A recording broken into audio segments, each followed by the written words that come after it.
Mopera Ranaivomanana Justin, directeur ny Caritas Antsirabe. Tonga ty andro mijery mitondra izay voatsirambin'ny tanana avy any amin'ny diocèse Antsirabe.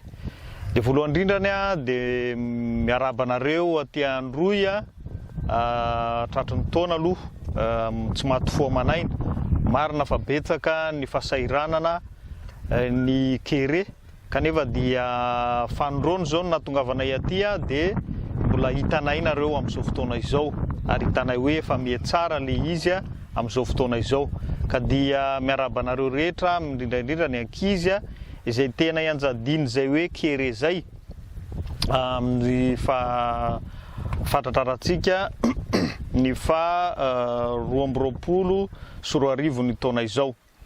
De misaotra indrindra an'ireo rehetrarehetra zay nanampy nanatanterahana izao fanampiana izao aty amin'ny faritra atsimo izao, faritra Ambovombe moa no misy anay amin'izao fotoana izao, izay miaraka amin'ny masera ao amin'ny petite sœur de l'évangile sy ny équipe-ny Caritas. De misaorana indrindra ny nanampy tamin'izany isaorana indrindra ireo mopera izay taty amin'ny toerana nandray nanampy amin'ny fitonjovana ny mahantra. Zay moa Caritas de ao amin'ny devisen'ny Caritas de hoe fanampiana ny mahantra fa indrindra ireo zay tena hoe farany mahantra. Betsaka ny mahantra any Antsirabe fa aty androy noho ile tsy fisian'le rano de zay mahatonga ny zareo ahantra satria ny toerana tena hoe mamokatra fa le tsy fisian'ny rano zay ny tena zavatra mampahantra ny zareo.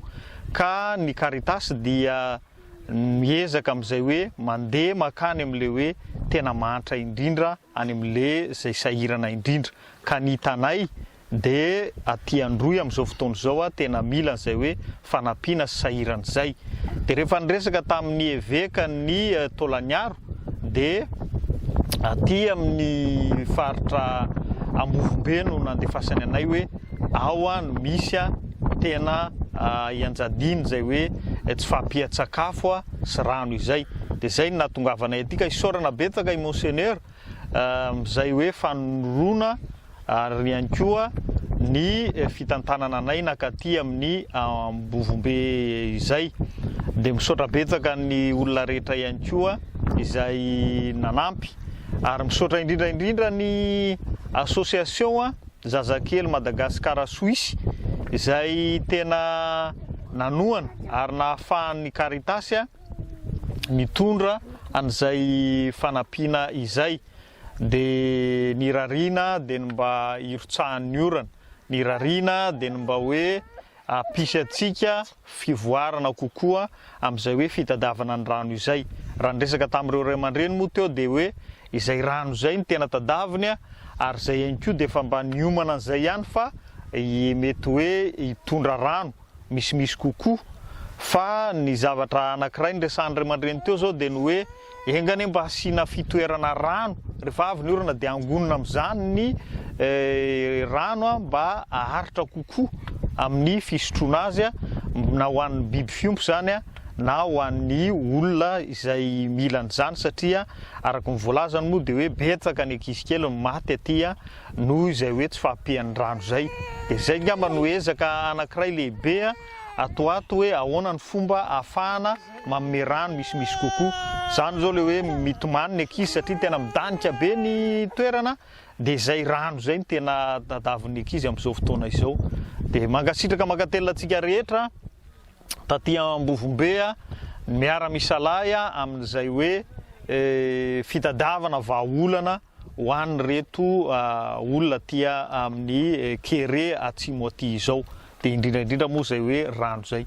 De mangasitraka makatela ny rehetrarehetra fa manao veloma moa fa mbola ho avy ihany ary manao antsoavo amin'ny olona rehetra zay malala tanana mba ho avy anampitosika tahaka ny nataon'ny fiaraha-miasa amin'ny Zazakely Suisse Madagasikara mba nanoana amin'izao andiany faharoa aty Ambovombe izao. Zay Caritas ihany koa dia tsy mikely soroka, mitsinjo, miezaka, manatanteraka izay hoe fitonjovana ny mahatra izay. Ary dia zay no mahafaly anay satria na inevekanay any Antsirabe dia manohana mafy amin'izany atao hoe fitediavana fiainana tsaratsara kokoa zay.